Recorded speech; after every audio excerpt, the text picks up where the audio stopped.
Hello and welcome to the Mook and the Mess podcast, episode 2. Again, my name's Keegan. I am the mess. And I'm Ethan. I'm the Mook. So today, it has been about 6 days since our last episode. So want to kind of just see what we've been up to. So Ethan, how was your week?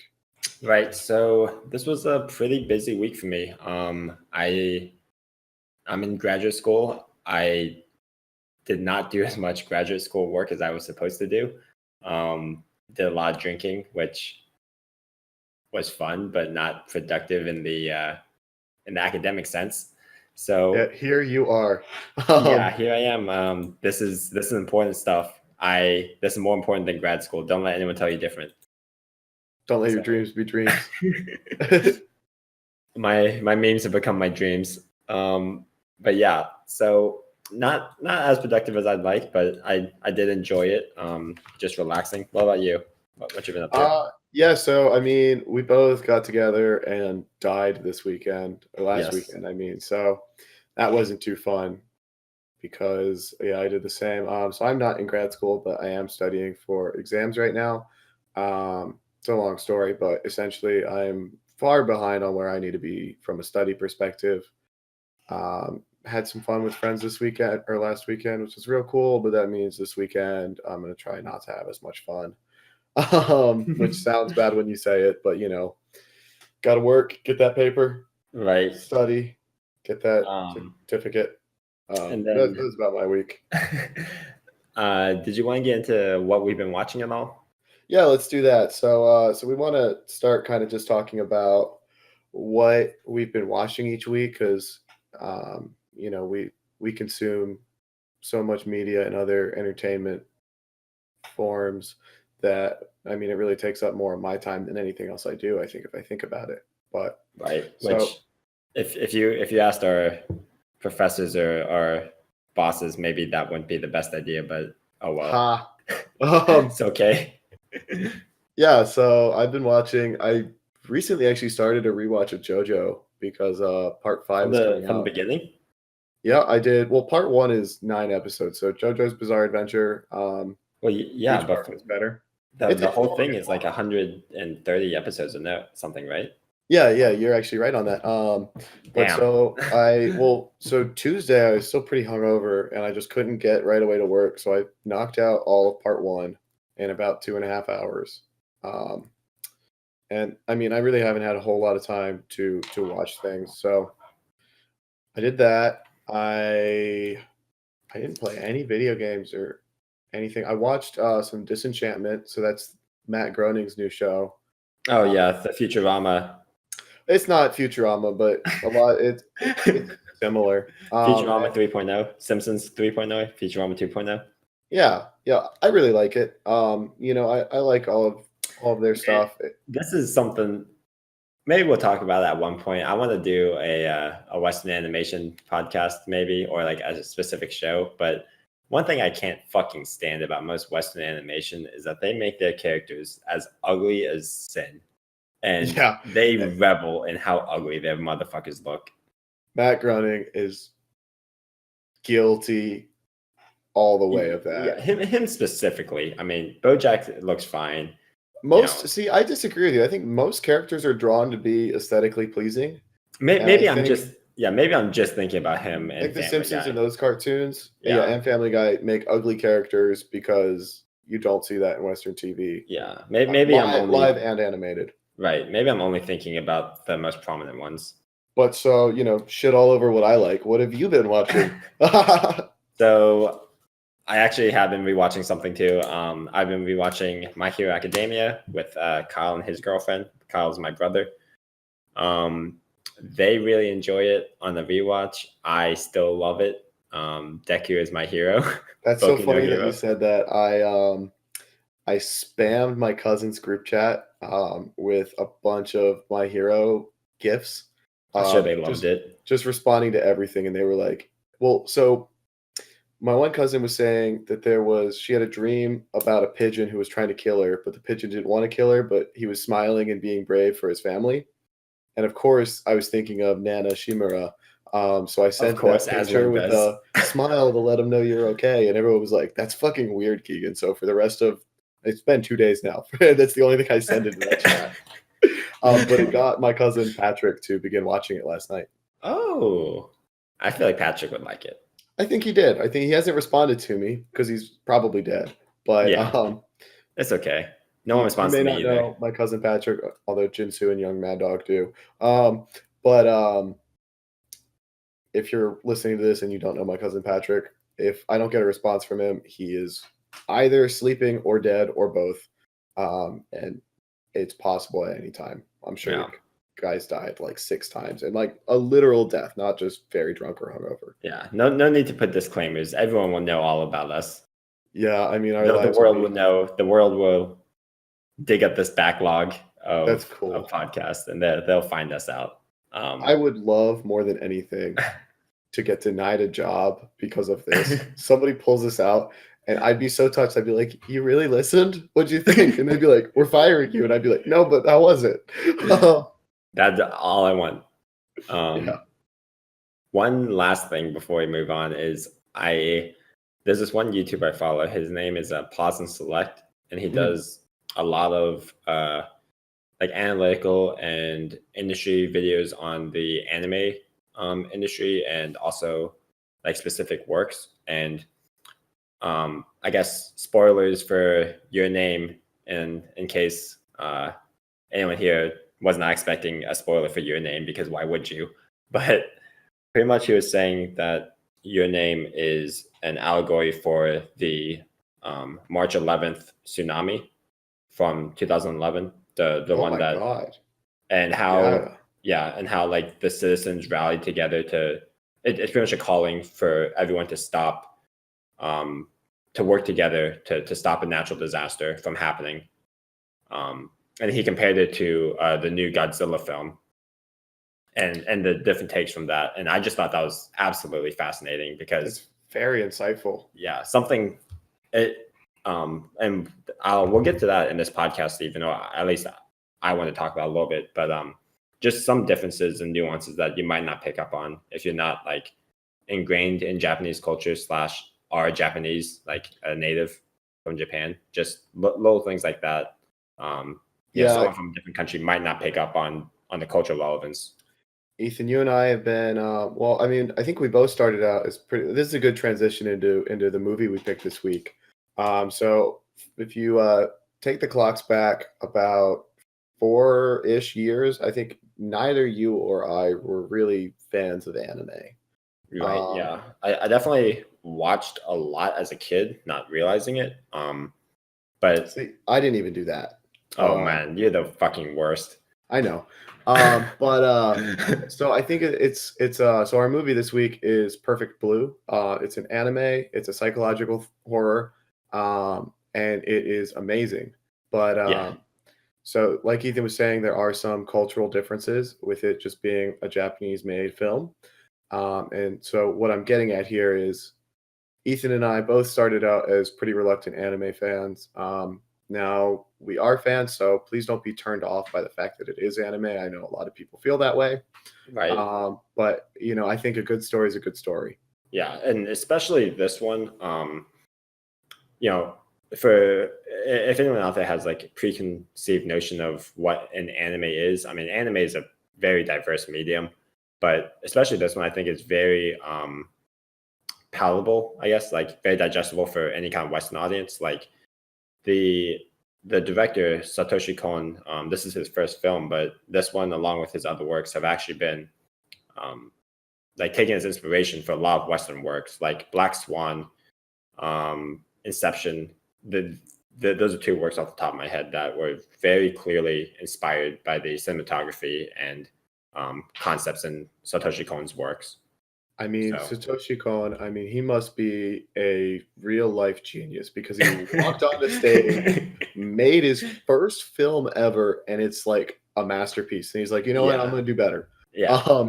But anyway, so if you aren't really familiar with some of these cultural differences, and we'll kind of talk into a difference between the dub and the sub on here. But Ethan's definitely your guy who's going to know a little bit more than myself about him, but we'll both try to help you out. Yeah. So let's start in. Perfect Blue. So I think the first thing we want to talk about with it was how well it portrays some questions I think we as a society are starting to have with technological advancements, virtual relationships, and kind of just what exactly is the reality we live in. Right. So this is a good thing too, from I guess I guess it's like a product of its time, not in a bad way, but in a way that you can definitely tell. Last week we talked about The Godfather and how there were some differences watching a film that was set, in the mid to late 40s, I believe it was, right? And Yeah, in and America, produced in the 70s. yeah, and So I mean, produced in there the were kind of 70s, some interesting bits all right? around.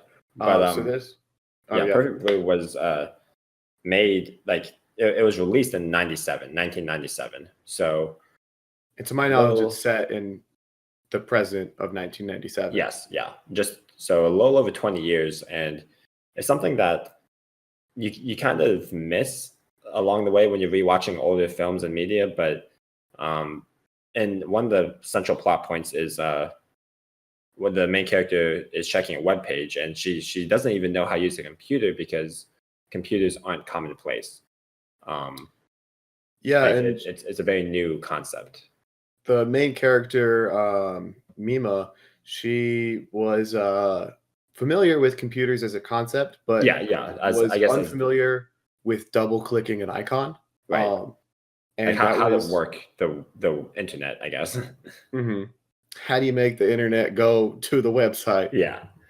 Um, so yeah, as Keegan was saying, just the general idea that this film portrays a kind of new age and how society reacts to that. I think to keep like as we talk about that, just keep in mind this was set in the late 90s. And what I think is kind of crazy is Satoshi, he was I mean, I wouldn't have been able to make this commentary on technology. I think it's very relevant to today as well. You know, it's what is real, Hmm. Hmm. what can we say is not real? Because as many of you know, you can have a real relationship with somebody that is entirely online. Right. And then we also live in a culture where you can watch TV shows, listen to interviews, and think you have a real relationship with a celebrity online that is absolutely not real. It Right. only goes one way. And so, how much of this usage is escapism? How much of it is actually perceiving more reality of what the world has to offer? You know, and I'm sure even our parents would have very different conclusions than we would draw from this theme in the movie. Yeah. Yeah. Everyone is fake, but you kind of an idea when you're online. um, Mhm. like Um, do you have anything else to kind of say to start us off with that theme without touching too much into what we want to talk about later? nothing that. No, I think we're good as a base. So just yeah, So I think to keep overall, yeah. maybe you have a stronger online presence than I do. I'm more of a lurker than a commenter. I don't create these relationships online. And then maybe that's where I draw my line is I like interacting with things online, but maybe not people. Yeah, fucking lurk more, dude. So yeah, I guess I can speak a little bit on that. This is probably not a podcast that I would put out to anyone that I speak to online because while I like to interact with everyone, I do want to keep my personal life, and this one has my name on it, away from online. Please no dox. Don't dox me, anybody. So I will say there's to me something that's very rewarding about posting something or commenting something online and just I talk to people from China, Germany, South America on a fairly daily basis. Maybe not as much anymore with grad school in the way, but and just being able to you know I guess in a sense have a relationship where we're not friends, but I Yeah, know I and know how they would act. I know they know how I would act, and we talk about similar stuff to like what you and I are talking about right now with this film. but I think what's so interesting is, when it's online or done, outside of physical interaction, you get to have a relationship entirely on your terms. You Right. log in when you want, you talk to them when you want, when you don't want, you don't. But that's not really a luxury you have. I hate in the real world. Yeah. Yeah. That's Because definitely a real thing. you ghost me for a week, I'm gonna be fucking pissed. Yeah. I was pissed. Yeah. Yeah. Yeah. So I think kind of the strongest part is there anything else you kind of want to say on that before I start transitioning here? No, I think that's a To pretty kind of good go. pretty good overview before, like, without tying it directly to the movie. I think that's a pretty good overview. Yeah, and I think so the way they really show this reality versus perception of reality is through the main character's kind of mental sanity. Yeah. She's acting in a lot of places, but she's also going through a lot of struggles that are similar to what she's acting. So when a scene starts and something happens, you don't know if this is truly happening to the character or if she's just acting until after the fact when it zooms out and there are cameras or Right. there are actual consequences to it. Right. And this is definitely something that the way each frame is shot, and I'll get a little bit more into the film making techniques later, but Mhm. the way everything is directed and the shot composition really sells this idea that you can't trust what you're seeing on screen as being real or fake. It Well, and so I'm a big believer kind of into the surveillance state things like 2014, 2015, a couple years after Snowden, mhm. when everyone was starting to be aware of the surveillance state. That's something that I actually think about a lot. Oh yeah, you're very anti Big Brother. I am. I am. I'd love to Well, have a Big Brother. I'm the big brother in my family, and that's enough. Thank you. But no, so in an English class, I heard the word panopticon, and it's something I think about pretty frequently. It's a philosophical idea of a prison that is entire. It's a perfect circle, and all the cells line the wall around the circle. The jail bars and the part that you can see into facing the middle. It's like 5 feet of stone, or it doesn't have to be a real prison, but Mhm. they're stone. They can't get out of the prison, and they're all up against the bars here. They can do whatever they want, and there's a guard tower in the center, and you only need one guard to guard the prison, just one person to look around. As long as the prisoners can't see into the guard tower, they'll never know if they're being watched or not. All the other prisoners are watching each other as well, so there's no time ever that a person can misbehave in this prison. Now, once that's been set up, the guard doesn't even have to be there anymore. He can leave, and then the prison will protect itself and keep everybody imprisoned without anyone watching or checking up on it, theoretically. And the philosophical idea is that our society today could be seen as a panopticon because you never know what you're doing, if it's going to end up online, who's going to watch it, who's going to see it, are you going to lose a job because of it? Um, Right. and so I think Mima's room, which is a big plot device in the movie, is really kind of Mima's own personal cell that she's found in the panopticon. She kind of finds Right. herself imprisoned by being watched all the time and being a Mhm. semi-famous celebrity.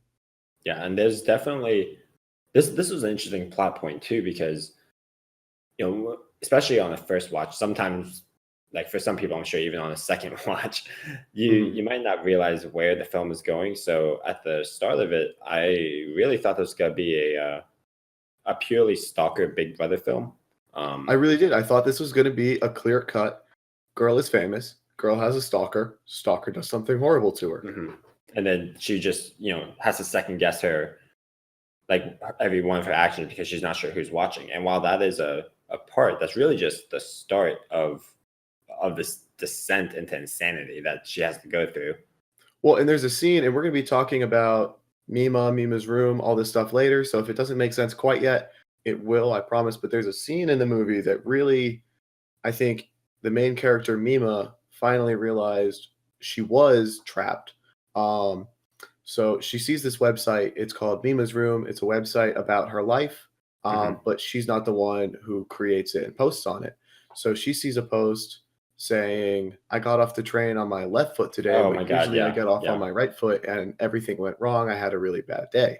And she's like, oh my gosh, that person must really know me. So the next day she's at the train station. She makes eye contact with the stalker right as she's getting off. And then that's when she realizes, oh my God, this is really dangerous. And so she bolts and starts running. But even then, she can't escape what's going to happen to her. Right. Right. And the way the scene is, yeah, I talk about animation a lot as if it was real life, live action. But so the way that scene was shot was just so hectic.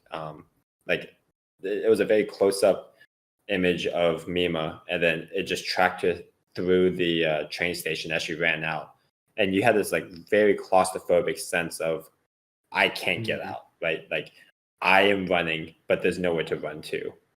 Yeah, I And will I say think I was glued to the screen, jaw open for most of this film. Yeah, I think that Um, was a very good, and I guess this is a good idea or good transition into like how the film is shot before we delve into some of the more detailed aspects.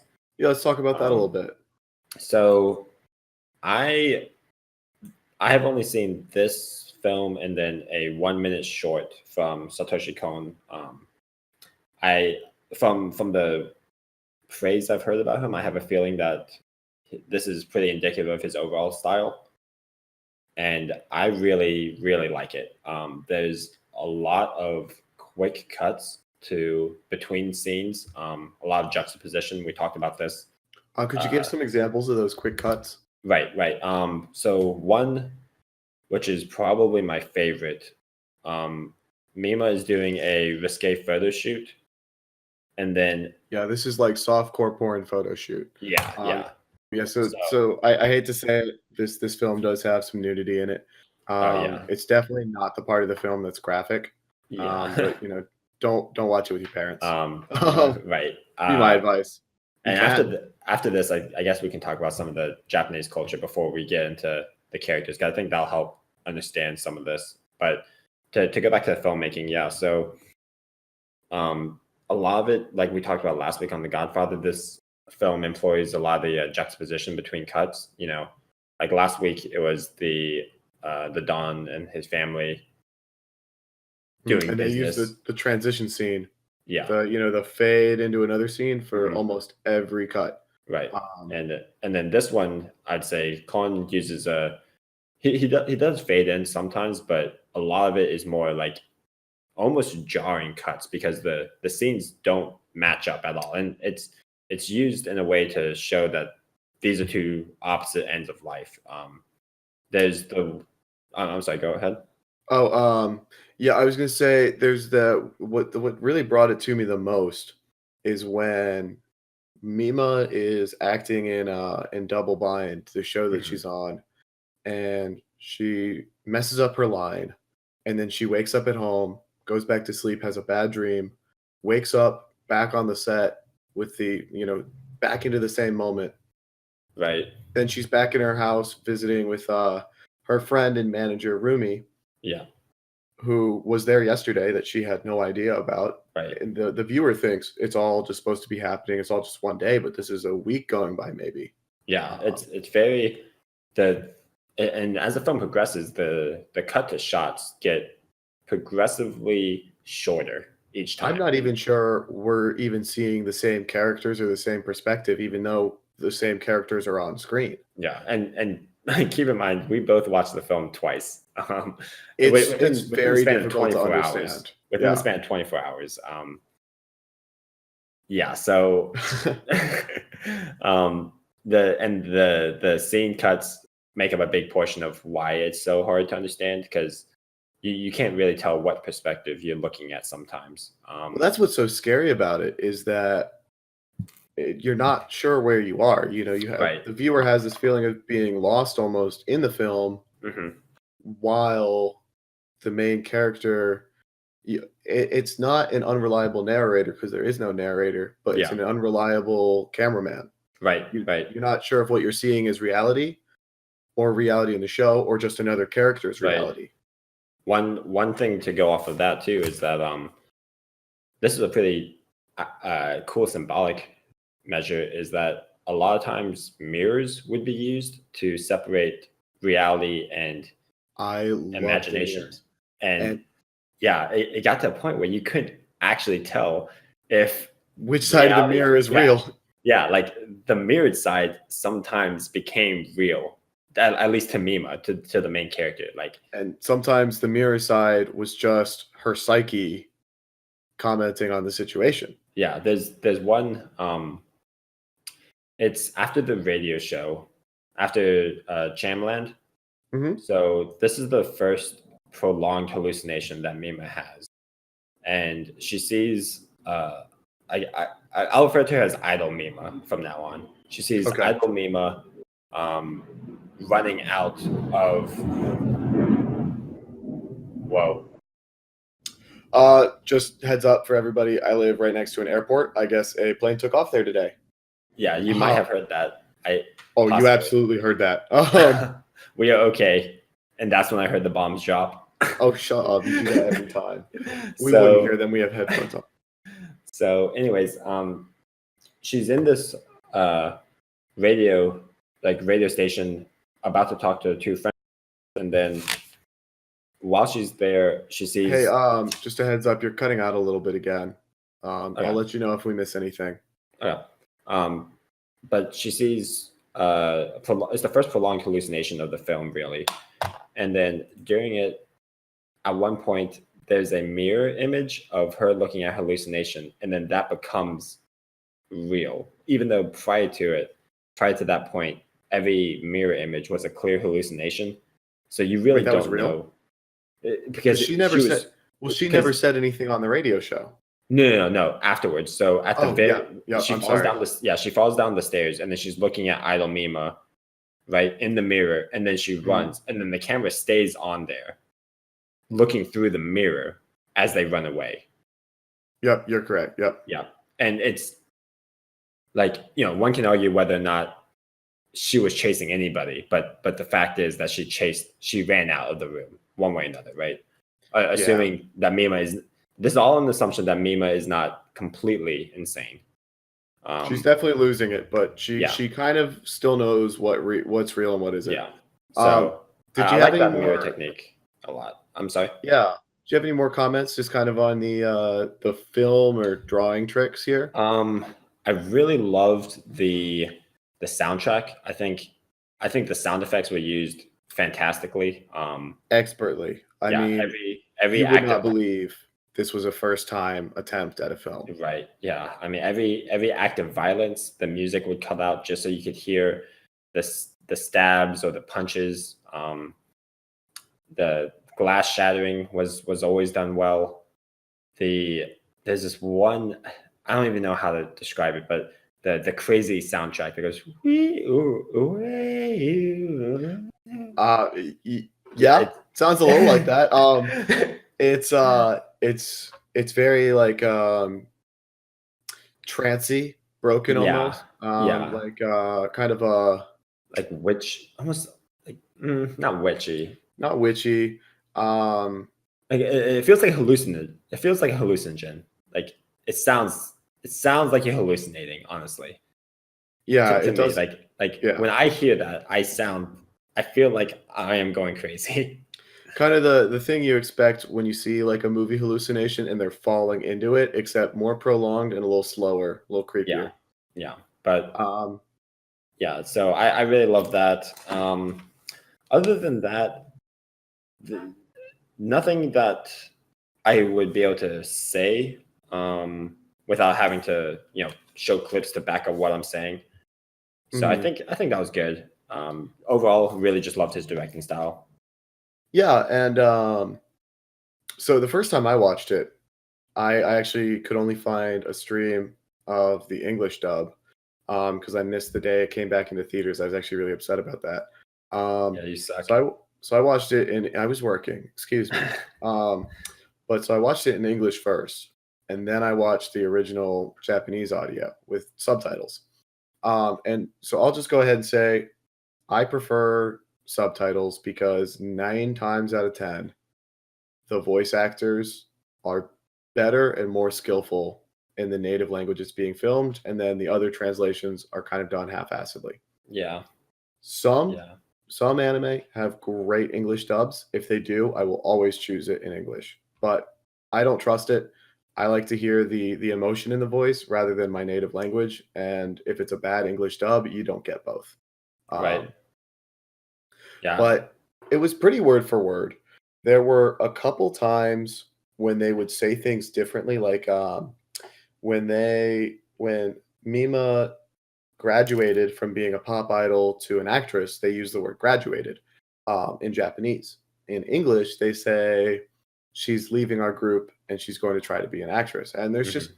different phrasing. And I think the Japanese culture is known to be a little bit more polite. They usually phrase things to beat around the bush of any problems. Yeah. Yeah. And then the English one, it's hard to translate a language and keep mouth flaps and the amount of time the character is speaking for are roughly the same. So occasionally there'd be a word added or taken away just to help match it up and make it look a little more natural. Mhm. Yeah. And to go off of that, I didn't listen to the English dub, but for a little bit. I if anyone's listening here and they really have a hard time watching something that's not a native language, I would say give it a try anyways. But if you The really, English dub yeah, really was not bad. yeah, I if you wouldn't say it can't was watch great, yeah, but Mima, the main character, they got a good voice actress for. And she does a good job. The supporting characters are all going to sound like the same person because they probably are. It's just a male monotone voice for all male characters. yeah. But yeah, I would say just try it anyways. But there's nothing wrong with listening to English dubs if you dislike it enough. Um, yeah, what was that? I didn't Oh, say okay. anything, but I'm thinking let's talk about Mima a little bit. We've talked about Um, this movie so much, and so far right, you guys know nothing about the actual characters. I'm bet so far this podcast has been pretty hard to follow. right. So we have Mima as our main character, who is a 21-year-old. Well, she starts off as a 21-year-old singer who is part of the idol group Cham. Yep. So she's a singer, and idol groups are kind of like boy bands but full of girls in Japan. Mhm. And And I guess, mediocre popularity of the group. yeah. They took a stage right after the film starts off pretty much showing exactly how popular or unpopular they are. They take a stage right after kind of knockoff Power Rangers. Yeah, it's an outdoor concert, and Power Rangers and Cham together drew a crowd of like maybe 150 people. Yeah. So not huge. And really quickly, just to get some context into some of the Japanese culture, I really think Satoshi Kon, on top of making this a psychological thriller slash horror, wanted to make it a bit of a commentary on like the industry, the Japanese entertainment industry slash fandom. So Yeah, if I understand it right, idols are worshipped there if they're popular. yeah, so Japanese fans, and of course, as with anything, that's is a huge generalization, but the Japanese fandom is pretty crazy sometimes, like the extreme end. In America, one of the biggest, We've got our pop, stalkers too. yeah, yeah, we But do. yeah, One of the biggest, I guess, like um, crazy ones we had was the "Leave Britney Alone" guy. I don't know if yeah. anyone here remembers that, but that was really big in America. That's idol groups are like a pretty niche thing overall. Like it's still from the same kind of people who would consider themselves, like anime otaku. Like it's not something that the average Japanese citizen will be a part of. Listening to these idol groups and going to all their concerts. But But I think the um, ones who do listen to it and are fans are fanatics. yeah, they're fervent fans, and there's a very common idea that Japanese idols should be seen as pure. That so They wear the, skimpy outfits, but they need to protect their reputation and their yeah, innocence or whatever. and the idea is that any of the fans can be theirs. Like they can be the boyfriend. like These fans most are not dating. boyfriend. Yeah, they're not boyfriend material. That's a good way to say it. But yeah, so just to get the idea out there, like some background here on some of the Japanese fandom, like idols aren't even allowed to date or to publicly date anybody. So kind of back to Mima and who she is. So the film would have you believe she's a good singer, a great singer. She definitely has people who are coming to the concerts just to see her. And so the record shop, not shop, but the record label that has signed this pop group decides that Mima needs to be making her way as an actress. So they ask her if she'd like to do acting instead. She says yes, maybe with some reluctance. That's kind of something that's up to the viewer to decide. But she decides to start acting, and they put her in. It's almost like a cop drama in Japan. Right. Yeah. It's called Double Bind, and she plays a very minor character, the sister of a previous main character who has gone through enough mental trauma that her character has multiple personality disorder, and one of the multiple personalities is a killer. Yeah. Granted, through the show, the first episode, she's talking with the detectives and the psychologist who's like, "Oh my gosh, your sister has just died. How are you? Do you know anything about who might have done it?" And then the next episode or episodes later, the next time we see her on the show, she's filming a very controversial rape scene. And this scene is the backbone of the movie because this is where things get fucking crazy. And we'll come back, we'll circle back and talk about the rape scene in some depth. So if that's not something you want to listen to, keep an eye out, tune out for that part maybe. But it's a big part of the film, and her character kind of loses it from that point forward, goes on a bit of a killing spree. The cops figure it out. They have a big dramatic confession, and then that's the season finale. And so, through that, they kept her on until the season finale. So her acting career has probably gotten off the ground. Right. And so that's kind of just face value what Mima is doing career-wise through the film.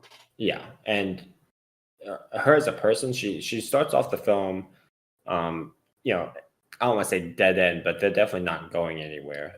She's a little bit of an airhead too. Not quite naive, but she's not the most intuitive, I guess. Yeah, a website gets explained to her, and I mean, we grew up with the internet, so no judgment there, Mima. But she's kind of it just goes right over her head. Yeah. She definitely acts a little bit more cutish, childish at the start of the film versus towards the end of the film. I'd say a lot of what she does can be construed as, just being a young 21-year-old. Yeah, she didn't invite anything that happened to her, but she certainly wasn't wary that it could happen to her. Yeah.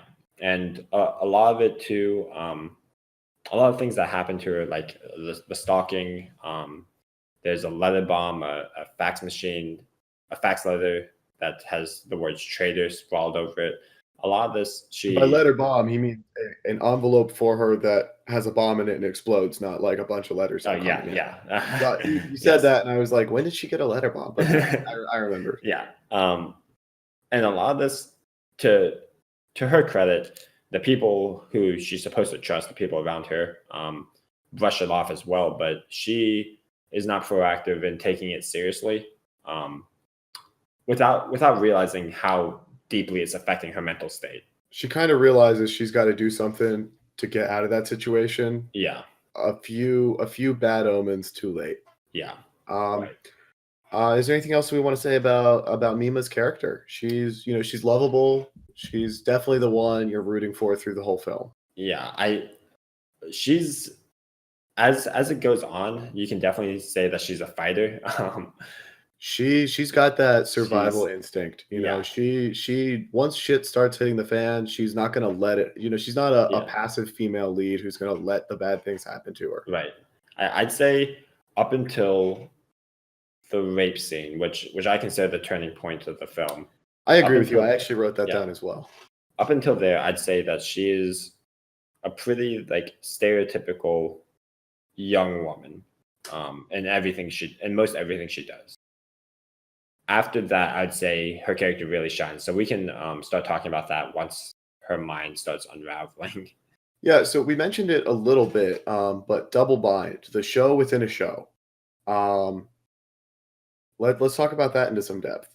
Right. So I'd say up until the first episode or two of Double Bind, Mima realizes but doesn't exactly take action to the fact that she has a stalker. Yep. So on set, there's kind of a guy in the background who she remembers seeing from one of her shows. And to the second episode, he even brings a video camera. And he's kind of like a stereotypical kind of creepy looking dude, just standing in the background. She looks back and he's gone. Right. And one thing I love, love, love about Double Bind is right there in the name, is that the show has such significance to the movie. It's what's happening in the show is what's happening in the plot, scene for scene, pretty much at any point. Right. And there's I'm sorry. Yeah. No, you go ahead. Go ahead. So there's kind of two ways you can see. You can watch the film start to finish. You can make two, maybe even three conclusions on what the plot was, and these are all vastly different, and they're all correct based on how you watch it. Like none of them are. There's no point where you can say nope, this didn't happen because of this action. But so I'll kind of mention what those are because I don't think we're trying to stick to hiding any spoilers or waiting until a little later to bring it up. So you can see Double Bind as a show for a metaphor for what's happening in the plot. The character goes through a rape scene. Mima's feeling a lot of regret at leaving behind her innocent idol life and now kind of moving into some more adult things, and her fans aren't really enjoying it. So she's feeling a lot of regret and guilt, just like her character is about the whole rape scene. She starts going crazy. Her character starts going crazy. She's losing grip on reality. Her character's losing grip on reality. A bunch of people around her are dying, and she has no idea who, and they're these other characters or personalities of her that are very close to her. Right. So the stalker is, seen as a potential suspect for one killing these people. Later on, her manager Rumi is definitely killing people. And the way it's brought up is these people can be seen as kind of extensions of different pieces of Mima, different parts of her personality that these other characters, and these are real separate characters, have taken too far. Right. And you can also see it. Oh yeah, I'm sorry. No, you good. Yeah, go ahead. Yeah, so you can also see it as Mima was an idol, and during the rape scene in the show, her character's costume was very similar to her old idol's costume. So you can see it as an idol, she actually got raped. And in order to cope with it, she's imagined herself becoming an actress and acting it out, and that she was actually just acting the whole time. She never actually experienced all this trauma, and that her killing the people who put her in these bad situations through multiple personalities, those other two characters aren't real. She's actually just been trying to spare herself from the trauma and the guilt of what she's actually doing.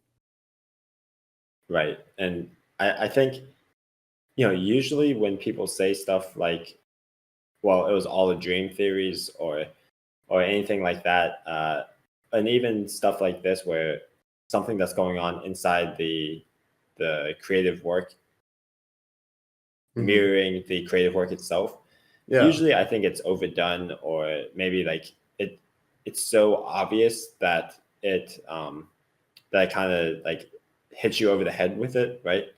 It's so subtle and so hard to tell in this film. I honestly was questioning like reality itself. Say that again? Oh, I'm sorry. Yeah, I was saying it's so subtle and ambiguous in the film. Like I was honestly questioning reality. I was wondering if I was watching and understanding the movie correctly. Let me think on that. So it's can you hear me all right? Yeah. Okay.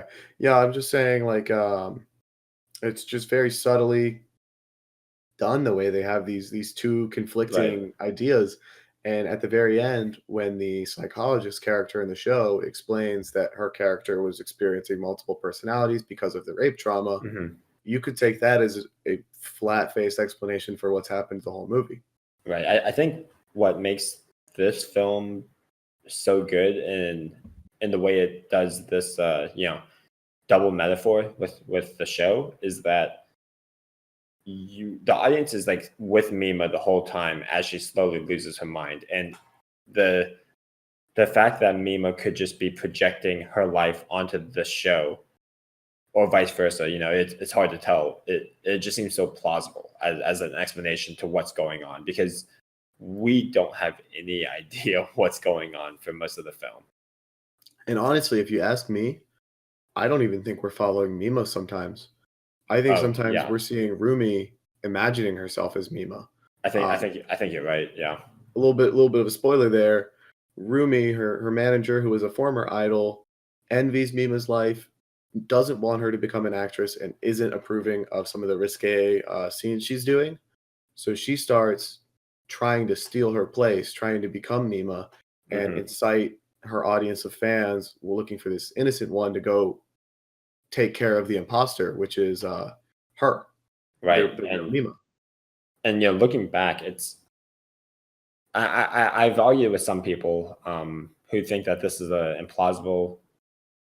implausible conclusion to the film. But if you look back and watch it, every single point that um, Tadakura, which is the agency head for Mima, every point where he is trying to push her acting career, Rumi is fighting back hard. She seems like she's supportive of Mima because she seems like she wants the best for her in her idol career, but really she just wants the best for this perceived image of herself, right? She's living vicariously through Mima. So anytime acting is brought up, she shuts the idea down every single time, and it's something that you might not pick up on the first watch, but Mhm. um, And she yeah, she truly begins to develop, and I didn't see this on my until my second watch either. Throughout the film, she's arguing for Mima, and then you can kind of see where she's run away with the fantasy. yeah, Um, yeah, and she has this dissociative personality. She starts to believe herself to be Mima and the other to right. be an imposter. And here's a quick question for you: Yeah. the the scene in the radio show, Mhm. was that Rumi in that room? Was Rumi there? Okay, here's how I'll answer it. No. I truly don't believe Rumi was on the radio show Okay. because of every other character's reaction. Yeah. Someone would have said something, it would have been brought up somehow. Okay. But did Rumi come on stage During the during during the concert? They yeah, had a concert of Cham right, without Mima, and then there were a lot of rumors, especially on Mima's room, her right. website, Which which we yeah, should get into. Rumi. This is a good Yeah. transition here. Rumi's the one posting on Mima's room and saying everything Mima is doing, and Hmm. then she starts a rumor on the website Mima will be at this concert. There's a point where the crowd really perks up because they all came to see Mima. There's a ghost of Mima dancing around on the stage, Hmm. and everyone's reacting as if there really is Mima appearing. Right. And then the website says, "Loved being on stage and singing with my fans again." Yeah. And this I'd say is probably the most fantastical moment of the film. When you think, is it real or is it fake? I Um, think Rumi may have even shown up. it's so hard for me to say that because I think you might be. I'm like 50-50 on this, honestly. Nobody except the crowd reacts. Yeah, The that's part manager of doesn't it. say anything. Yeah, The other because singers don't say anything. Rumi was there right before telling I can't recall their names, but telling the other two members of Cham to get dressed, right? Mhm. But she didn't But get if they dressed, were in on it, she was in the dressing room, and if they were in on it, then it would have been part of the plan. right? So I think it's like that perfect inception. Is he awake? Is he dreaming? I think it's that perfect like plausible deniability. She could have been there. Like it doesn't make that much sense for her to be because she's obviously looks so much different than Mima, but at the same time, there's nothing completely contradicting the fact that she was there. There's even some evidence for it. It's hard to say. A convincing costume and bright lights on a stage with people watching from far away, Yeah. Who want Mima to be there. Yeah, it's just so hard to tell. Say. Yeah. And the other scenes, though, I'd say later on are some of. Well, here's a question for you too. Getting off of this, I was talking to my brother Kyle. We watched it last night. Yeah. Do you think that this film could have been done in live action? No. Well, I mean, like you brought up Inception, so that's another psychological horror that's done very well in live action. Right. I think it's with the way they cut and they're so vague. I think it could have been done in live action. Actually, I disagree with you with what I said before. Okay, I think it could have been done. The only scene, I think it could have been done, except the CGI would have been weird for Ghost Mima. Yeah, I think they could just have her act 2 parts. Yeah. Yeah, I think the final scene is the only scene where I would say this would be hard to do, because there's the way Idol Mima kind of floats through everything, and it shows. If you hooked up like a harness and some bungee strings, and they can have characters do moonwalks pretty well. Right. That's tough though. I don't know. Yeah. It's something that I'm interested. Like, I'd like to see an alt reality kind of thing where this is a live action film. I can't say that I would feel the same or be as engrossed in it. I just don't know. Maybe I'd like it even more. Yeah. So, but let's talk about Mima's room. We were kind of skirting around it. So this is the website. It's a website about Mima, her life, her house, her room. And it's also kind of actually about her room. Because a little bit, yeah. Because Rumi, interesting name, has recreated her room down to the furniture and to the number of fish in her fish tank, to better help her transition into Mima's life. Yeah, this is probably the most subtle instance of. I didn't even know it happened until the second time we watched it. I didn't either. I didn't even think it was possible until the first time I think we saw Rumi's Mima's room. Right. I think and we talked about this as we were watching, but there's a scene early on. It's after the televised rape scene where Mima goes back to her actual room and her fish are dead. Yeah. Right now, if you follow that thread along, there are some scenes where her fish are alive and some where they're dead, and it's not until the very right after one another too. And you can't tell. Like, you're pretty sure that one of these are fake and one is real, but I think what's going on. Yeah. No, you say. I think what's going on, and I'd have to rewatch it a third time to be sure, but I think what's going on is everything is real. Like, all of these moments are real. It's just at one point she's in her room, and at the next point, Rumi has taken her to her room. Okay, that's what I thought too, but I actually have a different theory now. Tell me what you think about this. So I think the fish are the consciousness and the point of view of the film. So, because in the very last scene, this is what made me think a little differently. We know she's in Rumi's room because of the train. Right. And the fish are dead. And then we go into Mima looking at Rumi, attacking her, and the fish are alive, but the poster's up. So we know we're in Rumi's room, but the fish are alive. I think the fish are alive because Mima's the real one. And I think the fish are dead for Rumi because her career as a pop idol is dead. She has many regrets about things going on. She has hesitations about what she's doing. She's feeling guilt.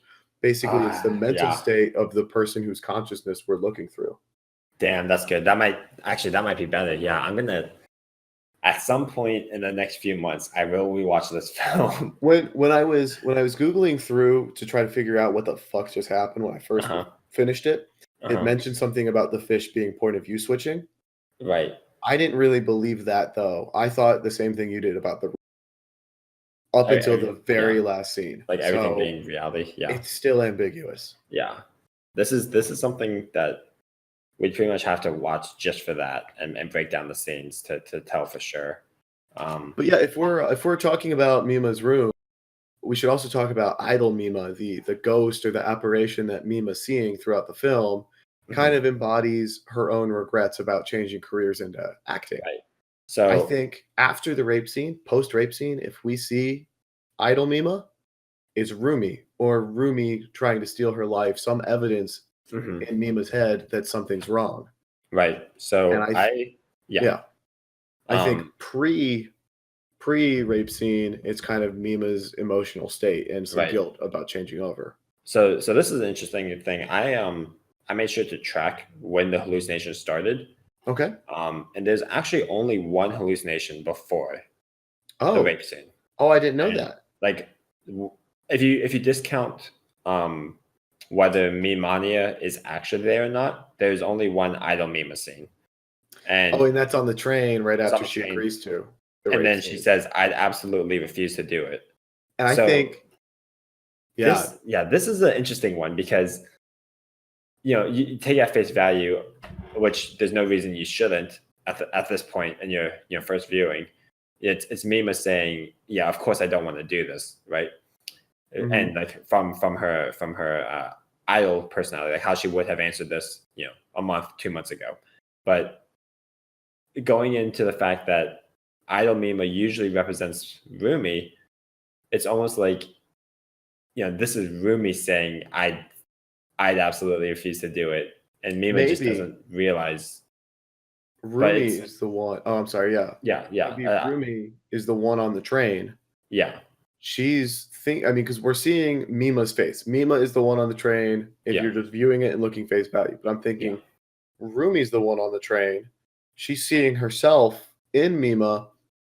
She's looking at the window and kind of imagining how she would have liked it to go down. I absolutely refuse to do a rape scene. Yeah. Honestly, maybe. Dude, maybe this is the first time Rumi slips into a Mima personality. Dude, maybe the whole thing is Rumi. Maybe Rumi's the main character. She might be the main character. She very well might be. Every time we see Mima on screen, like where Idol Mima shows up, Idol Mima is the apparition, but it's Rumi. So like the radio show, when she's going to see them, I don't know. I'm just going off. I don't think this is actually real. I definitely had that thought as I was going. What is real, dude? Yeah. Let's talk about Mimania. He is Mima's stalker. Yes. So in the early bits of the film, he shows up to her concert. He shows up on set. He's videotaping her. He kind of agrees with Rumi that she shouldn't be acting and she shouldn't be posing nude. But he sees shortly after on Mima's room, which he assumes the real Mima is the one controlling her website. Not everyone you meet online is real, guys. And he gets messages from that Mima, who is in reality Rumi, saying that saying that there's an imposter tainting her reputation and doing this acting. So he goes a little crazy. So at first, Mima's room says, "I didn't want to do a rape scene. The screenwriter forced me to do it." And the next day, the screenwriter dies. Yeah. And so at the onset of the film, I'd say even through up to halfway, you're pretty convinced that Mimania, which is unnamed at this point, he's unnamed. Yeah, he's unnamed for a very long time. You're pretty convinced that he is the sole antagonist, right? Like at least 100%. I was sold. Yeah. So there's this weird dichotomy, or not dichotomy, but like relationship between him and Rumi because they want the same thing, but really he's just a puppet that she's using. Absolutely. Like, I don't think there's any scene that there's any action that he takes that's completely on his own, other than maybe buying up every single photo every shoot. single porn mag that she's in. So I think it has a lot to do with this mob mentality of fans and celebrities as well. You know, if a celebrity makes an unpopular move, like a lot of things that have been happening with celebrities getting called out on their bad actions lately. I mean, I'm not saying they did anything right, but it'd be a scary time to be that person. You can't go outside without somebody hating your guts and, you know, Right. potentially receiving death threats. Yeah, there's definitely a big, like, I think he does, he being the director, Satoshi Kon, does a very good justification on both sides. Like, you know, obviously Mimania and Rumi are way too far, but a lot of the fans, the way that they talk about it in the background, that, you know, one of them says stuff like, I wasn't really a fan of Mima anyways. I only go to watch the other girls. And then, but they're still looking at the porn photo shoot that she did. So or they're saying like, no way the real Mima would do something like this. Yeah.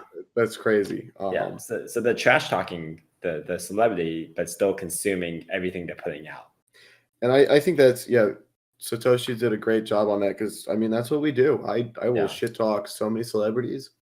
You put me on a stage, I couldn't make half of something as entertaining. I mean, just listen to this. That's enough self-deprecating humor, but yeah, it's a real thing. And in most cases, you know, the person on the other side of the computer, you know, the anonymous voice, it doesn't reach the celebrity itself, right? So that's why a lot of people just assume it's okay. But in this film, you know, we have Mima, she's just a normal girl. Like, there's nothing extraordinary really about her, in the sense that, you know, she treats other people differently, or like she sees herself as a superstar. She's just a normal girl who gets a lot of critique about whatever action she does, no matter what. Kind of a damned if you do, damned if you don't situation. And it's just absurd. And so then let's talk about kind of this most controversial action that's turned her fans against her, the rape scene. Yeah. Okay. So so this is very graphic. And even the actor hired to act as though he's raping her apologizes to her. Yeah. Oh man, I don't know. This is the turning point of the film, and you can see this two ways. You know, either she's imagining that she really was raped and this trauma had just broke her, which I kind of see as like a secondary thing. I could definitely see it being true, but I choose to believe, you know, Rumi and Mimania are both real. I take the film at conspiring against her. Right. I take the film at face value, as much as you can call this film face value. Yeah, there's no real face value. This is the closest you get. So this scene, this was a lot to take in. I've seen at least 5 or 6 rape scenes in media before. God damn. Took up your flow there. Yeah, like 300, the Spartan movie, they had a rape scene. Not Beyond the Boundary, Garden of Sinners, Karuna Kyokai, anime by the same writer of Fate, actually, Fate Stay Night. There's a pretty graphic rape scene in there. I know I've seen one in another Western media too. I just can't. 13 there are plenty of them out there. But out of all of those, this one made me by far the most uncomfortable. I'm not saying I didn't. Actually, I am saying that the other ones, for one reason or another, it just didn't have an impact. Anytime I see them, I'm just. I mean, and that's why they put him in there, is because there's so much impact that most people will feel. I felt very uncomfortable with all of them. This one was probably the worst, but I don't know if it's not to underplay the act of rape at all, but something about the way the others are portrayed just didn't feel genuine for either because the characters before aren't developed enough, or Well, it seems like so blindsided. But and the at the same time, you're watching a character acting as though she's being raped, yeah, which is horrible. And these actresses do a great job. yeah, But and here, this film it's just so central to everything that Mima is going through. yeah, you're watching an actress choose to take a job in which she pretends in a rape scene and then actually feels hesitation and guilt afterwards that affects her and Yeah, kind of splits her personality a little bit. I mean, she gets it back together in the end, yeah, but because this messes with her mind for weeks, maybe even months. We don't even know. right, it's really hard to tell. I mean, if you assume a normal standard run television, then 13 episodes, but it's hard to say. The the thing too about the film is that, you know, it's kind of harder to see if you're not paying attention to Mima's character, but it is a growing, like a coming of age story, right? Yeah. Like Mima has to come to terms with what she wants in life and who she is. Rather than just do what people ask her to. Right. And by the end of the film, she gets that. But this rape scene is the big turning point to where, you know, she has started down this path of becoming an actress. Well, and so we've been talking, start to finish. I'm sorry, you cut off there. What was that? Oh, I'm sorry. We've been chatting here on this podcast about each concept, Hmm. start to finish, through the plot and how it Hmm. progresses. But it's important to note here that up until this point, nobody's crazy. This is just a straightforward story of Yeah, yeah, a famous, semi-famous actress trying to make her way who has a stalker. yeah, yeah. And There's very little like hallucinations of any kind. I mean, nothing that would strike you as a hallucination, more just the artistic thought, right? Like everywhere in a she looks, monologue. she sees her idol self rebelling Hmm. against the life she's chosen. And then she actually finds someone she trusted and was close to trying to become her. Yeah, And she's so thrown off. I mean, like, she's not doing okay mentally. She doesn't realize this is happening. She's seeing yeah, herself attacking herself and killing people. yeah. Mima is a trooper. She goes through some shit that that's too much to go through. And Oh, on hey, top of working, I think one of the I don't want to say it's an attack on the industry by Kon, but it definitely depicts the role that agencies play, I think, pretty well. So at one point, it's after the screenwriter is killed, right? Um, Mima is worried about, you know, just her general safety, what's going on, and Tadakura, which is the agency head, says, "You won't become a star looking like that. Smile," as if, you know, the only thing that matters is that everyone sees that you're happy. Don't worry, like push it all down. Don't worry about it. Don't bring it up again. hmm Um, and precisely. And I think we still have a little more to say, but I was hoping we could pivot real quick uh and talk about the second murder. So the photographer who took nude photos of Mima right. gets killed by a pizza guy who comes to deliver her pizza, Hmm. him a pizza, I'm sorry. And then the face of the killer is seen right after the murder occurs, and it's Mima.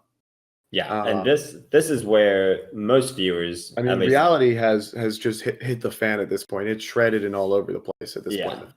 yeah. So, Well, I wanted um, to share my thoughts on that and kind of see if you agreed with me or not there.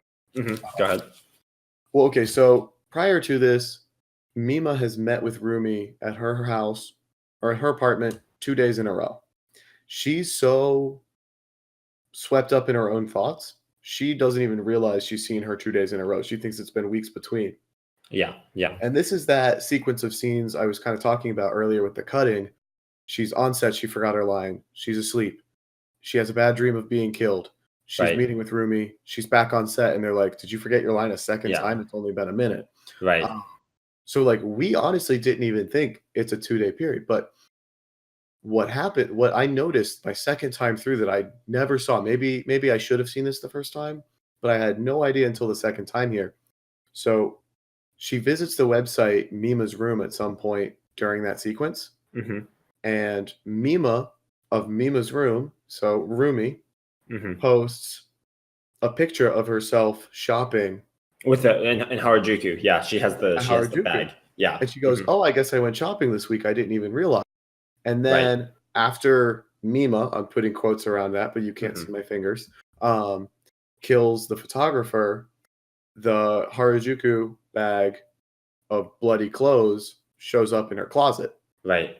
Right. So see, okay. So I think I get what that's you're where I'm getting like, at. okay, Rumi's Yeah. starting to steal Mima's personality. Yeah. It's not actually Mima who did it.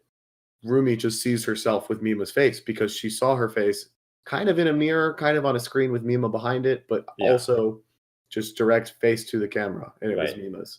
Now, this is the interesting point, just logistically. So taking at face value, right? Then we have Rumi murdering the screenwriter and Photographer. photographer. Thank you. Yeah, Yep, photographer. screenwriter was probably Mimania, but it's never disclosed. Yeah. I feel like that's Rumi just because of the method of killing. But Oh, for the screenwriter? yeah, Yeah, no, I'd entertain both. Yeah, it's the yeah, same weapon, so it probably is Rumi actually. it's not. You can't say either way for certain though. Oh But hell no. anyway, so right, so she went to Harajuku. She got the bag. All right, now in Get that reality, bag. is Sorry, I had to. you're fine. Is Mima in her own room, or is Rumi trying to gaslight her? Mima's in her own room because when she's sleeping, it's messy everywhere. Oh, so when she finds the bag? When she finds that, is that her room? Is that her room? Well, she woke up there, and there's no evidence I saw that Mima would be transported to Rumi's room because she So would know if she was in a right. room that was hers that wasn't actually hers because of the train, if she left to go anywhere. Okay, so we have never seen Rumi's room until the At this, final scene. I Is think you don't think so? I said I think Okay. so. I agree with you. Perhaps there's one scene, and I'm not even sure I could put my, but I think there might be one scene where we see Rumi doing something as Mima, and it's Mima's face and body the whole time. Right. Like And that could be the Harajuku well, scene. the Harajuku scene. Well, it's because like her room's a mess when she's sleeping, and then the next scene she walks around a clean room, and then the next and she meets me, Rumi. So when she finds the bag with the bloody clothes, right? Because I believe that to be her own closet. I think Rumi had a key or access to her apartment and stashed the stuff there. okay. So you think she's just trying to gaslight her, or at least just covertly move evidence? At least confuse the shit out of her. Yeah. Okay. Kind Yeah. of protect her own ass. Because if anybody asks, Mima did it. And Right. Rumi is still not, she's probably 95% of the way there, but she's not 100% convinced herself that she's Mima yet. Right. Okay. Yeah. I'd agree with that. Okay. Yeah. Is there anything else you want to talk about with the first rape scene? So yes, there's probably my favorite character moment specifically. Not my favorite scene, but my favorite character moment is afterwards. I already mentioned it a little bit, but when we see the fish die, right? So she goes back to her place and she's all smiles up until she gets home because she's supposed That's to the smile. scene that I think is Rumi in Mima's body because she sees the fish and she cries, and Rumi was always crying. She saw things like, Oh, okay. I see what you're saying. oh yeah, okay, yeah. So let's take it two ways. So the way Okay. I interpreted it, if you interpret that face value as that being Mima, right? Yes. Of course, she's not crying because her fish died. Like that's upsetting. But she's crying because she did something that she didn't want to do. She acquiesced to them without really giving her own input because she's a young performer who needs help, right? Yeah, and you could say, kind of like innocence or part of her personality died that day as well with the fish. Right. But okay, see that's oh my god, I can't even discredit. Well, because Rumi just walked out of the room crying during the rape scene. She comes home, sees the fish, and cries more. Oh my god, fuck, dude. Dude, this movie is such a mind fuck. If you're listening to this and you're thinking, Keegan and Ethan, you guys are dumb. Figure out the plot of the movie you're going to talk about before you talk about it. Watch the movie first. It's tough. Yeah. And if you guys do think that, that's okay. You can just go fuck I mean, yourselves. we are idiots. Go fuck yourself. We are dumb. But no, it's tough too. Oh my god. Okay, yeah. Wow. I didn't even consider that possibility. That was the second watch through for me. That was something I didn't understand why she was so sad about her dang dying the first time. I can't completely discount that either. Oh god. Okay. Anyways, let's yeah. So let's kind of transition here. Unless you had something else to say about the rape scene. Because we're at about an hour 20 right now. I think we can get out of here in an hour and a half. Yeah. I don't want to keep you guys on the line here for too long, but also if you've stuck it out to an hour 20, then you're in for the ride. So buckle up. Yeah. So the finale, kind of, I'd say the beginning of the end is the season finale of Double Bind. Yeah. Where the psychiatrist character, the actress who's already made it and sort of Mima seems to want to be like, has she explains to Mima's character that her character was raped in a strip club, which is where the rape scene happens, and that her personality broke, and that illusions aren't real. They can't come to life. You know, she needs to let those other personalities go and stop murdering people, I guess. And this is actually my favorite scene in the entire movie. My favorite quote too. Yeah. Ditto. Because at this point in the film, right, the reality has unraveled to the point you don't know which way's up at this point in the film. And this seems to be the first clear indication, like, yes, okay, we get it. The first straight answer you get. Yeah. Mima is crazy. Thank you for telling me. And then, of course, it's revealed. And I think the most clever rewind that I've seen, I think the most clever like scene transition is you can tell that it's playing on a TV, right? It zooms out and it gets grainy, and then they rewind it, and then it plays over as the actual scene in the television instead of the crazy instead of her life. Yeah, and oh my god, this scene is so good that it is a roller coaster and your perception of the film. What added so much to me is so the Double Bind 4 is what I called it in my notes because it's just the fourth Double Bind scene that comes on. Is when the psychiatrist character says an illusion can't become real unless it takes possession of someone. Right. And that's I think the straight answer. It's a confusing answer. It doesn't seem like a straight answer. That was what I took as the straight answer, is the illusion of the idol personality that Mima was so troubled by when she switched her area. She this illusion has possessed Rumi. Right.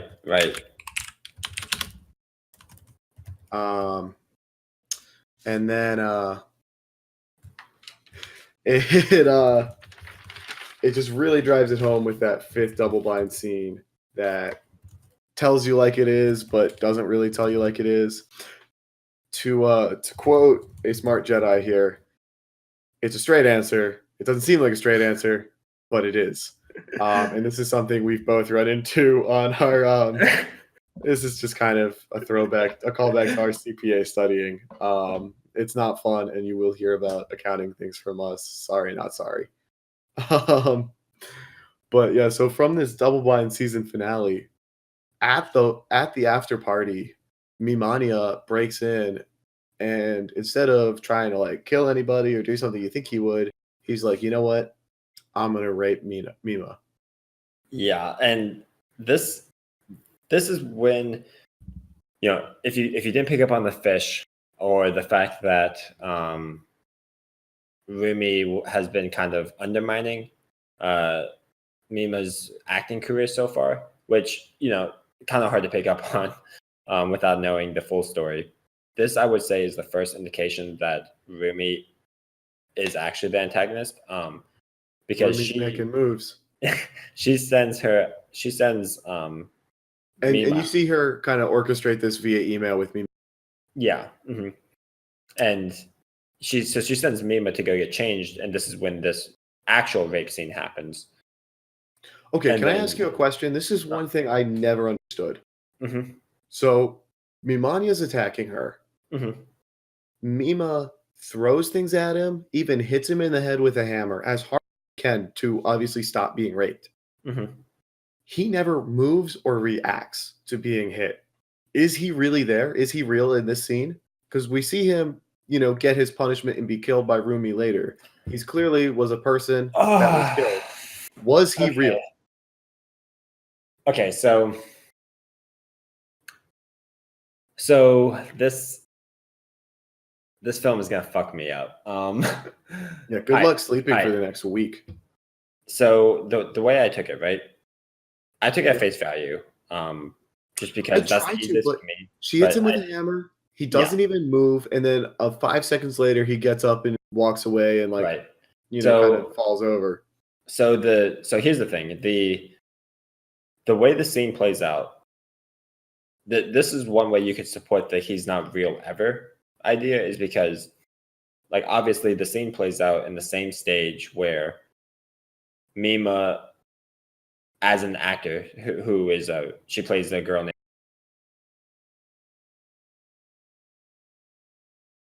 Rika, but where Rika same is stage, same everything, raped, like the same stage, right? So yeah, and then also the same exact position that Mimania lies down in is the same position that Rika that she was raped in, and also the position that she killed the man in, right? So this again, like the double bind playing as the parallel, like, is this even real, or is she just playing out double bind again? And that's supported by the fact that right before she came here, Ari, senior actress, actress, the established actress, she calls her by her stage name. Yeah, right? And she's like, "Oh, did you forget? Did you forget that right we're not before acting she anymore, or steps something into this, like that?" Yeah, don't forget illusions. So I would say that this is fake, if not for the fact that Rumi was not revealed to be the antagonist. I feel like that take it as real. It's just I feel like so that tough. Makes it real. Okay. So her throwing stuff at him, that makes sense as to not really affect him. I mean, she's frantic right now, and throwing stuff at him like, hey, so sorry we got cut off there, but what I was saying is I usually don't want to say animation, like a lack of animation or time constraints made something the way it is. I feel like that's blaming something. Like, I feel like you should look at the story or the finished product, right, and base any kind of decision from there. So discounting that, I think we can just read it as Mima is not strong enough to make an impact on him. She's just frantically throwing anything that's around her at him. And I mean, if you look at the way she picks those objects up, it doesn't require that much strength to pick them up and throw them. She's just kind of flinging them around. Absolutely, yeah. And then as for the hammer, this one's a little bit harder. I'll give you that. I mean, she doesn't act in a rational way in any of the fight scenes, like in this one or the one that Rumi attacks her in. Mm-hmm. Like, a rational being, once you hit them, you should have hit them again to make sure they're down. But that's not.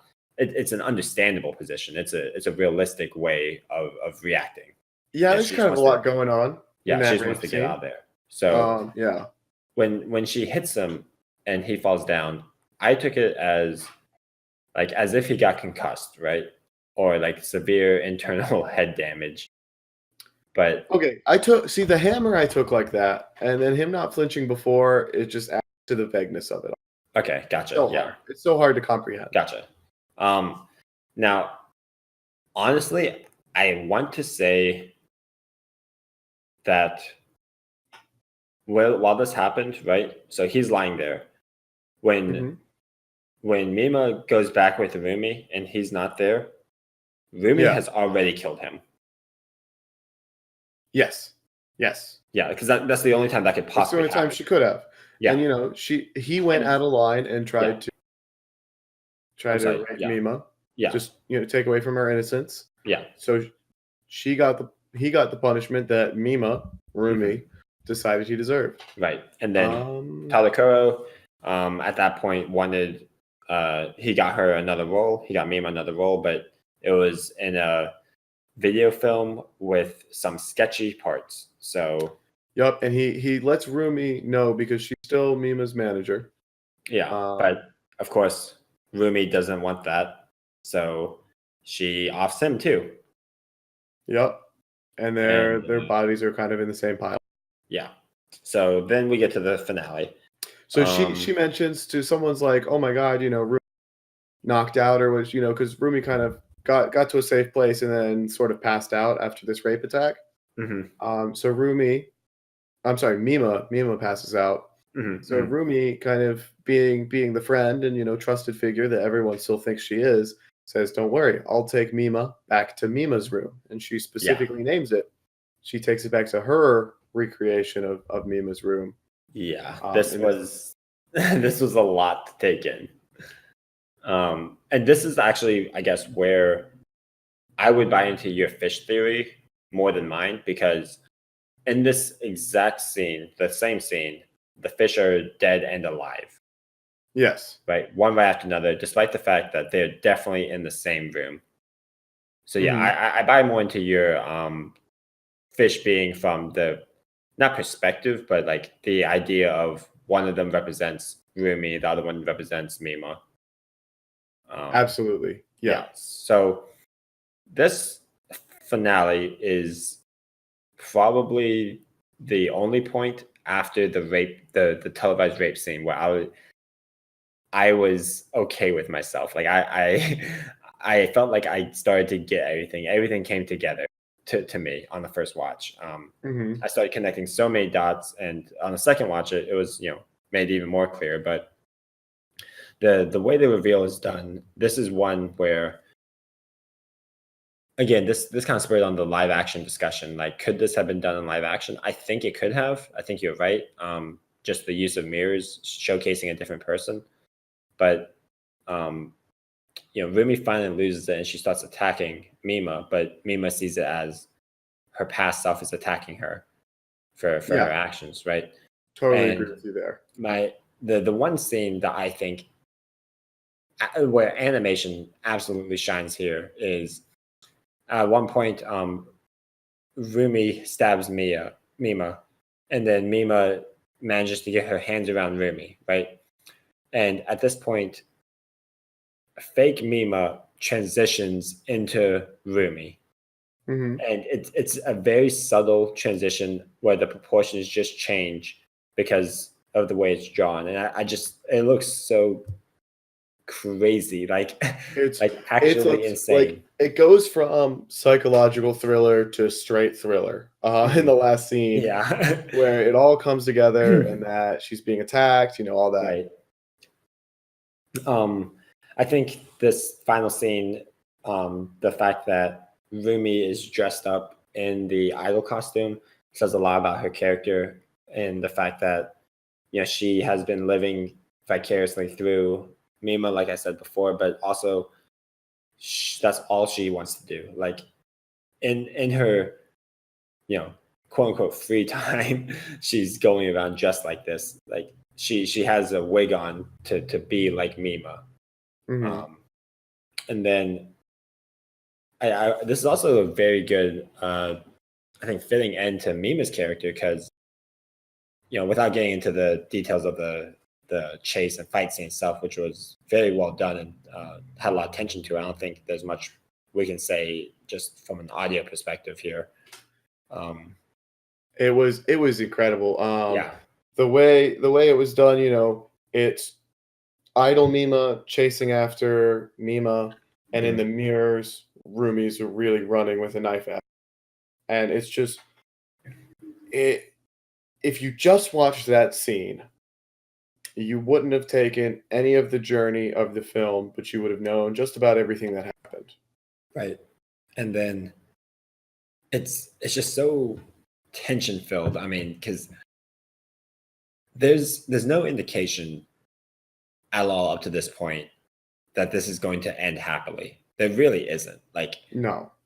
Mima very well could have died at any point in this final fight. I don't think anyone in the audience could have confidently guessed that yes, this will end happily for Mima. Yeah. And then I think the best end for her character though was when Rumi accuses her of being an imposter, right? She has her pinned against the wall and says that you're an imposter, and then the exact quote from Mima is that look like I care, I am who I am, right? So she shouts that back in her face, and that just shows finally she's accepted okay herself. with everything. And then after that, Rumi's pushed away, and then the glass is broken, right? The mirror is broken, and she pulls her wig off, right? Look, like, give me my face. Oh, no. You need to watch Watchmen for that. You watch Watchmen. Everyone watch Watchmen. That's another really great one. back. We watched kind of right before this, so like maybe we won't get to it on the podcast here, but it's a great one. Yeah. So Rumi yells, "Give me my face," over and over and over, exactly like that. That's Give me my face. You're taking my face.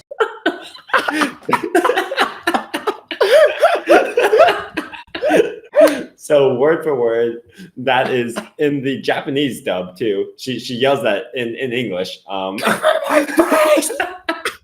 That's not gonna get old for me. I wish I had a deeper that way. Give me my face. Oh my god. And then, oh man, if you haven't watched Watchmen, you're gonna think I'm real stupid. Oh yeah, everyone watch Watchmen. Also, by the way, Craig kind of dropped the ball on us. So as you guys heard, he disconnected. Craig is our recording bot we use to record these while we post them on the channel. So he dropped out halfway through, and it kind of really hurt the file we got. So now when I'm downloading the file, Windows is not recognizing the file type. So I've got a couple more tricks up my sleeve for it. But there's a chance that the first hour, 15 minutes of this podcast never makes it to the light of day. So fingers crossed, everyone. Pray with us. Also, Craig, I always had your back, but F you for doing us dirty like that. Yeah, fuck you, Craig. Get the fuck out. Nah. In Craig's name, we pray. Oh, man. Here, I'm going to get on Craig here, and I'm going to... I'm gonna copy the link and open it in Chrome instead of Windows Explorer because I think that's what's fucking me up too. Okay. So, anyways, as her wig is pulled off, though, complete 5-minute sidetrack there. Should I do the thing again? No. I abused it. As she takes the wig off, right after Mima says that she's okay with who she is finally, she Rumi jumps, pretty much crashes into a mirror, and the illusion's broken. The window, the shadowed window / mirror shows Rumi's face, and then everything's okay. There's no more hallucinations for the rest of the film, thank God. Everyone is who they are. And then Rumi kind of stumbles onto the road, and it's followed by Mima actually saving her, which surprised me. I don't know about you, Keegan. I don't know that I wanted to see Rumi killed per se. No, but I wasn't gonna be upset about it either because she'd been kind of crazy. Yeah. There's an imagery there where Rumi looks towards the truck coming in, and she sees stage lights, and she kind of does the showman T-pose on the truck. Oh my god! And I love that. The last thing I wrote in my notes was spotlight she wanted. Yeah, she finally got it, and then she finally got the spotlight she wanted, but then Mima takes it away from her. Yeah. Oh, yeah. That Mima's a bad egg. And then the final scene, pretty much just taking that face value, confirms that Rumi was crazy, acting like Mima. Mima is now a successful actress who is confident in her. Yeah, years later, Mima comes to a mental hospital to visit Rumi. And She's then clearly gotten famous because some people recognize her even. right. The final line, no, I'm real. After they say, maybe she's just a lookalike. Yeah, she just straight up told you too. Yeah. So that's Perfect Blue. I would recommend you watch it if you haven't. I don't know why you would not have watched it and listened to all of this, but maybe you have. If you haven't watched it yet and you listen to all of this, I mean, this is longer than the movie is itself. So I think Perfect Blue maybe earned a spot. I hope maybe we convinced you to watch it. It's a ride. It's not particularly scary, but I mean, like in the conventional scary sense, but like you will feel some emotions. Right. And if anyone is listening to this later on, feel free to message me Or at me. or Keegs. I guess Smart Jedi on Reddit is fine if it gets to Reddit or. Oh, by the way, I know everyone was real worried, but while we were doing this, I was kind of doing some, and we do have the first half of the podcast. Thank God. So, in case anyone wasn't worried, fuck you. You should have been. That's rude, dude. They don't need to care about us. They do. Well, that's what I was nice to Craig too, and he fucking did me dirty. You know what? Fuck you, everyone. Fuck you, everyone. Fuck you, Craig. We're Fuck out. you, the two friends who will listen to this. All right. See you next time. See ya. Thanks for tuning in. Bye-bye.